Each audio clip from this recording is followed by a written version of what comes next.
yo amba. Kodi. Amba. Enaremu. Amba. Abamseveni. Amba yo amba. Eyamulinde. Amba. Enaremu. Amba. Abamseveni. Amba yo amba. Ehajisira. Amba. Enaremu. Amba. Abamseveni. Amba yo amba. Katinga ennaku z'omwezi 2 Februari zikoona obanga tuziyingira libadde essanyu jereere okuba embuutu okusagambiza wamu n'okucacanja ng'omulamuzi Albert asiimwe ow'ekkooti y'e Masaka alangirira Justin Nameere nti yawangudde akalulu oluvannyuma lw'okuddamu okukabala. Tonight's function is Abiganye. Allah Akbar, Allah Akbar. We have to win.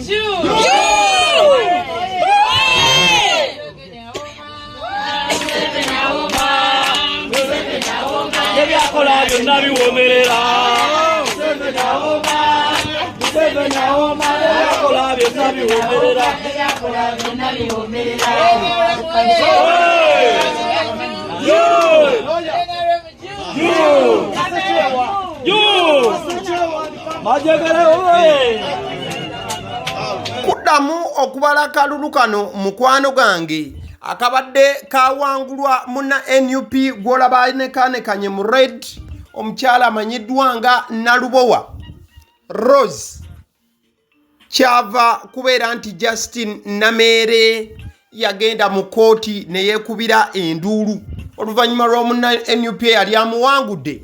Nameere n'agamba nti akalulu kaalimu ebirumira okkakkana ng'omulamuzi agambye nti tuddemu tukabale wabula ate n'okubala kw'akalulu kano kwabadde mu bingi era omuntu bye yandibadde ayita ebirumira nga ky'olina okukola butava ku vidiyo eno tugenda kuba nga twekenneenya kimu ku kimu wabula katusooke ew'omuwanguzi alangiriddwa Justin Nameere abeeko by'atunnyonnyola ate tugende mu maaso mu ebyo aba NUP bye bagamba nti nedda kuno tekwabaddemu kuddamu kubala bululu wabula kyabadde kirala nnyo nnyini ddala.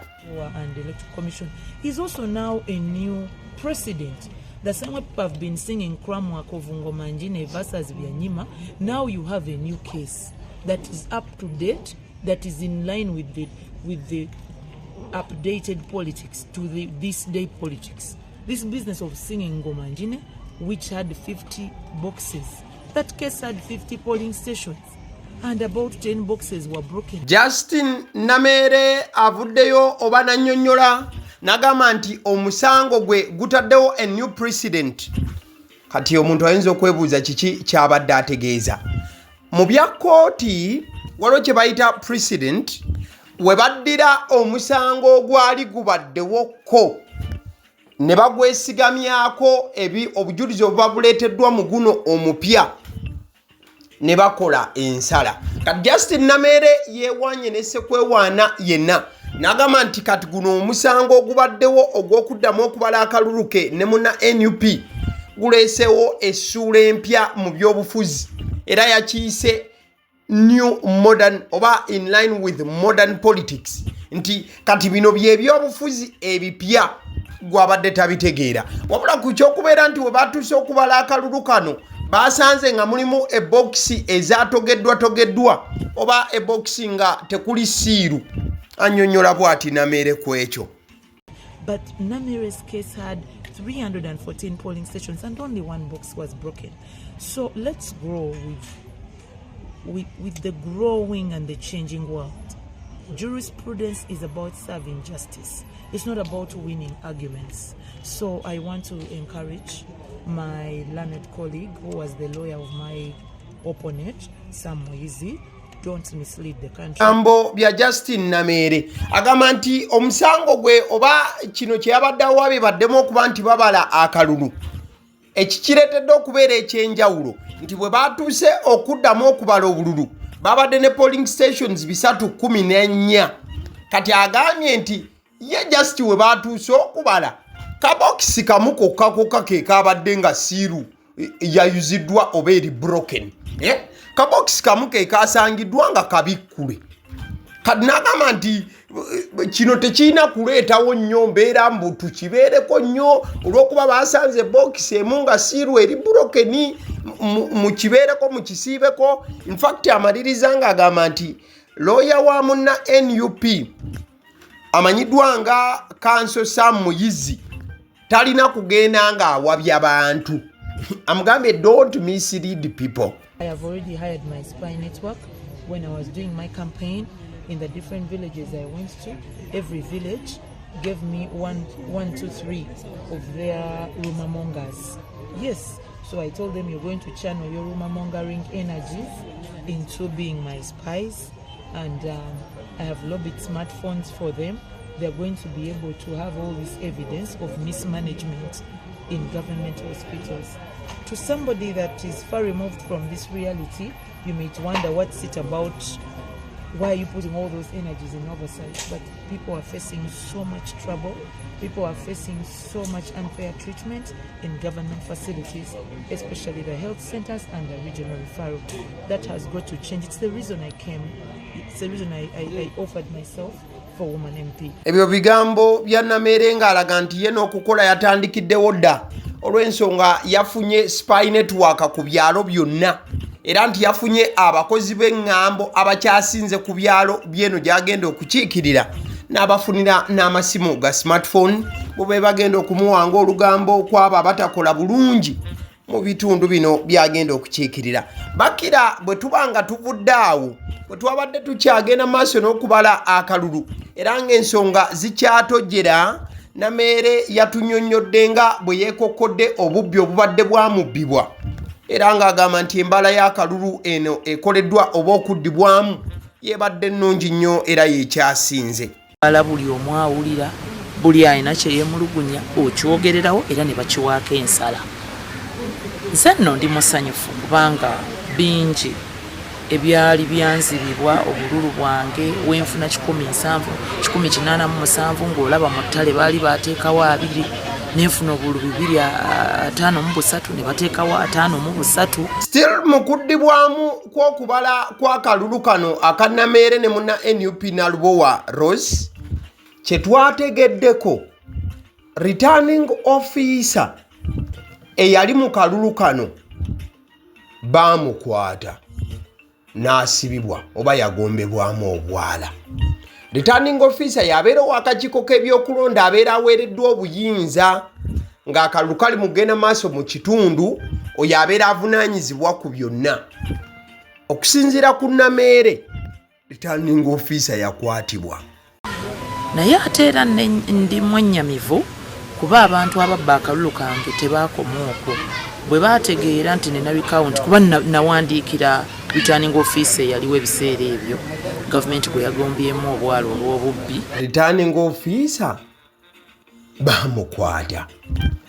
Kati ku screen gw'olaba ye mulamuzi wa Masaka Chief Magistrate Albert Asimwe. Omukulu oyo akalulu bwe kabadde kagenda mu maaso kubanga ye yawa ensala ey'okubeera nti akalulu kaddibwamu okubalibwa. Kati kyabadde kimukakatako okubeerawo nga buli kimu kigenda mu maaso n'okubeera nti yeetegereza prosesi yonna. Wabula wakati ng'obululu buli mu kugenda mu maaso n'okubalibwa, ebimu ku birumira ebyabaddewo kwe kusanga ebokisi 5 bweddu nga zirina ebitakwatagana. Okwabadde box eyabadde ne seal emmenye, okwabadde box eyabadde enkalu, ate box endala nesangibwa nga erimu bululu bwa Justin Nameere bwokka. Wabula kino omulamuzi nga process eri mu kugenda mu maaso alina bwe yakitapuse oba bwe yakinnyonnyodde. Katusooke tumuwulirizeeko ko wano. The candidates are present. They are present and witnessing the counting. So it is the reason why we have been moved this far, because as you can see, this is one of the constituencies that has a lot of ballot boxes. Would have taken us even like a week to count this. But with this great effort and the cooperation from the agents of candidates, we have achieved this much. And we want also to appreciate the Electoral Commission, because Electoral Commission, when we came here, has gave us a cordial cooperation and welcome. And we believe by the time this day ends, we shall be in a position to provide you a true account of what transpired in as far as voting exercise is concerned. But I also wish to let you know that I've been letting you know, because I always engage you, the journalists, and you know in my practice wherever I have been, that I engage you so much to cover up, because the public want to see exactly what has happened. I also want to again update you and the public that we found like 4 to 5 boxes without either ballot papers, or one had ballot papers of one candidate, but to avoid that, we made sure that all those ballot paper boxes are not counted. So we are going to finish counting because we have an able team, and after that we shall let you know the outcome of the count. Ebigambo byowulidde binnyonnyolwa oyo nno ye mulamuzi ow'ekitiibwa Albert Asiimwe. Yannyonnyodde n'agamba nti bakandidenti baabaddewo mu kadde ak'okubala obululu. Era n'annyonnyola n'agamba nti constituency eno erina ebifo ebironderwamu bingi, nabwe kityo n'amabookisi gaabadde mangi nnyo nnyini ddala. Omulamuzi ono yasiimye akakiiko k'ebyokulonda olw'okubeera nti kaabateereddewo embeera ennungi mu kadde ak'okuddamu okubala akalulu ka muna NUP Nalubowa Rose ne muna NRM Justin Nameere. Wabula omulamuzi yakikkiriza nti baasanze obubookisi obuwera 4 ku 5 nga obubookisi buno bulina ebirumira bingi. Era omulamuzi yannyonnyodde nti baasinkanye akabookisi akamu nga kakalu nga temuli bululu, ne basinkana akabookisi akalala nga kajjuddemu obululu bwa kandidenti omu. Oyo nno yabadde Justin Nameere, kuba naye kennyini akikkiriza n'abaako wannyonnyola nti bandiba nti byakoleddwa ba opponent be okumulabisa nti yabadde abba akalulu. Wabula omulamuzi ono yagambye obwo obubookisi baabutadde ebbali nti bo baabulese ne batabubala. Wabula njagala okutegeeza bw'obanga obadde ogoberera YouTube channel eno eyagaliwo, ababadde bawaabira bakandidenti baabwe n'akakiiko k'ebyokulonda obululu busobole okuba nti buddibwamu okubalibwa, njagala okuleeterako omusango gwa mwana mulenzi Nkerettanyi. Ekifaananyi ekyo kyolaba kyali kya mu kooti gye buvuddeko. Nkerettanyi ono mu NUP bamukuba mu kooti, era omulamuzi yennyini ono omukulu Albert Asiimwe ow'ekitiibwa ye yali mu musango ogwo. We batuuka okuddamu okubala akalulu ka muna NUP Nkerettanyi, bagenda okusanga ng'ebbookisi ezimu siiru mmenye. Kyekimu n'omusango gwa Honorable Sewungu oyo gweraba ali mu white, era mu kooti y'emu omulamuzi yagoba okuddamu okubala obululu. Yasooka n'agamba tuddemu obululu tububale. Wabula we batuuka ku ground ne basanga ng'ebbookisi ezimu zirimu ebirumira nga siiru mmenye n'ebintu ebigwa mu kkowe eryo. Omulamuzi y'omu yagaana okubala kw'obululu okugenda mu maaso. Kati aba NUP kino kye beesimbyeko ne bagamba nti omulamuzi kijja kitya nti yagaana bali, ate we kyatuuse ku kano nakkiriza okubala kugende mu maaso. Ekiwandiiko ky'olaba ku screen eddakiika eno kye kiwandiiko ekiri official ekyawandiikiddwa ekibiina ki NUP. NUP in fact yeesammula akalulu kano ng'ennaku z'omwezi 31 January. Jjukira akalulu kaabaliddwa okumala ennaku 3 era nga kalangiriddwa jjo Sunday ng'ennaku z'omwezi 1 ekiro nga tukoona ssaawa 6 okuweza olwaleero ng'ennaku z'omwezi 2 February. NUP ewandiika bw'eti egamba nti as the illegal vote recount goes on in Masaka, a ballot box has been found with all ballot papers ticked in favor of Nameere. Despite the DR form showing that the NUP candidate Honorable Nalubowa Laws won at that polling station. NUP ng'egamba nti ng'okubala kwa kalulu okumenya amateeka kuli mu kugenda maaso e Masaka waliwo boxi esangiddwa ng'erimu obupapula obwakalulu wabula bonna nga babutiikinze ng'omuntu gwe batiikinze ali omu Nameere Justin owa NRM wabula ng'ate wetukebera DR form ng'aba NUP zaali ziraga nti Honorable Nalubowa Rose ku polling station eyo yavaawo ng'abukukumbye oba nga awangudde. Another ballot box has been found to be completely empty. Ne basanga akabokisi akalala nga tekaliimu bululu yadde. That magistrate should at this point stop the sham exercise. Kati wano NUP negamba nti kati nno kiba kiraga ti omulamuzi abeera alina okuba nga ayimiriza okubala era n'asazaamu bino. This is more than enough evidence that the boxes were tampered with. Nti kino kiba kiwa obujulizi obujjudde tibannanga obubokisi bwakwatibwako. Apparently, regime operatives broke the boxes from the lower part and stuffed them with pre-ticked ballots in favor of Nameere. As of now, you notice that all other candidates' results are largely representative of what was initially announced. It is only Nameere whose results have miraculously increased. Where she got 20 votes, they're finding 120 more ballot papers. The magistrate must save his dignity and cancel the recount. The people of Masaka must reject the fraudster who is trying to impose herself on them.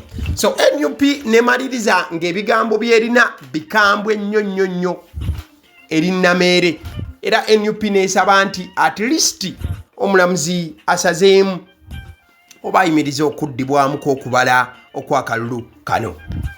Era NUP negamba nti kyandibanga obululu balina engeri gye bazzeemu ne babutogaatoga ne boxi ne bangera okuba nti bapakiramu.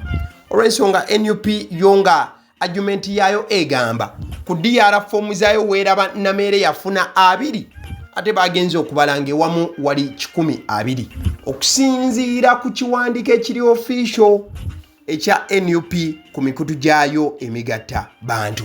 Kati wetuba ku kiwandiiko kya NUP ebigere tubitanduludde ne tubitwalako ewa Honorable yennyini owa NUP omukyala Rose Nalubowa amaliriza nga yali yawangula luli we baalangirira akakiiko k'ebyokulonda wabula ate we bazzeemu okubala balangiridde Nameere. Kati omukyala ono we neetegereza ku mukutu gwe omugattabantu oguli official ye akalulu kano yakeesambazze oba yakavuddemu nga lumu February olunaku lwennyini olw'eggulo nagamba nti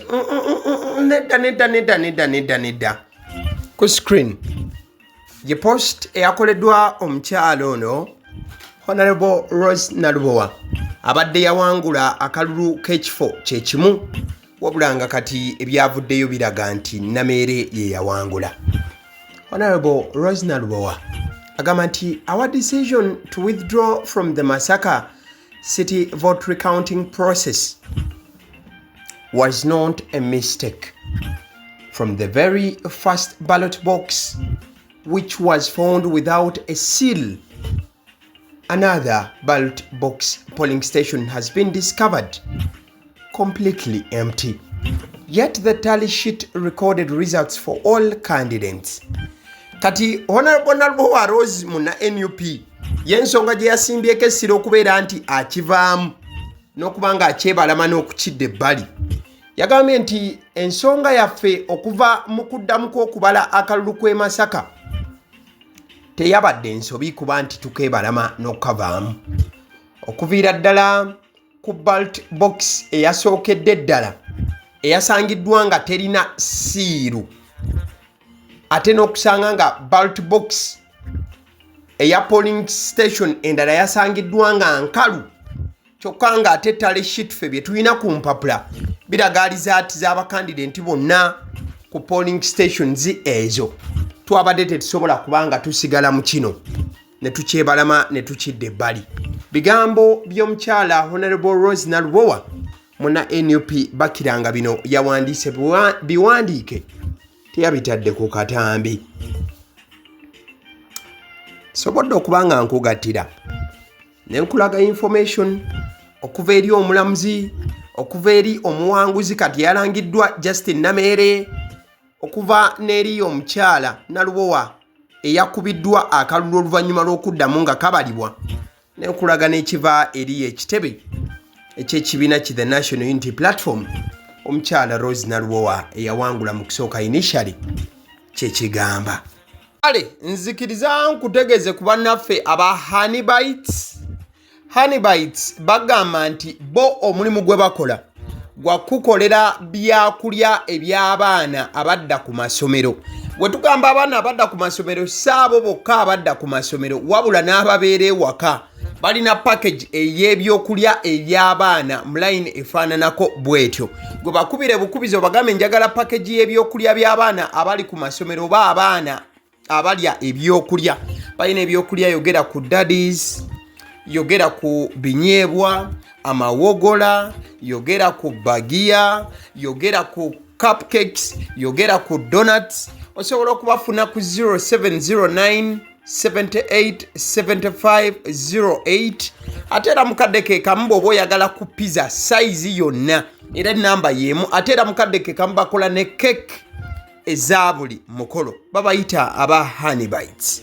Njagala n'okutegeeza ku bannaffe aba Alson Painters UG, bano basiizi ba langi era nga balina obukugu mu kusiiga langi era bamanyi ne langi ki egenda ku kizimbe kyo era mu ruumu ki.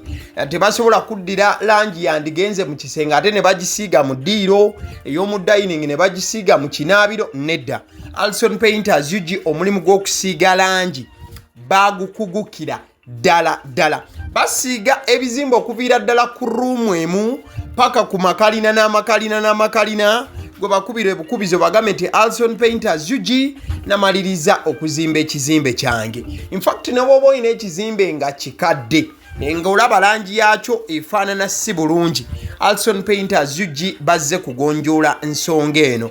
Bakubire ku 0705 1936 36 be bannaffe aba Alson Painters UG.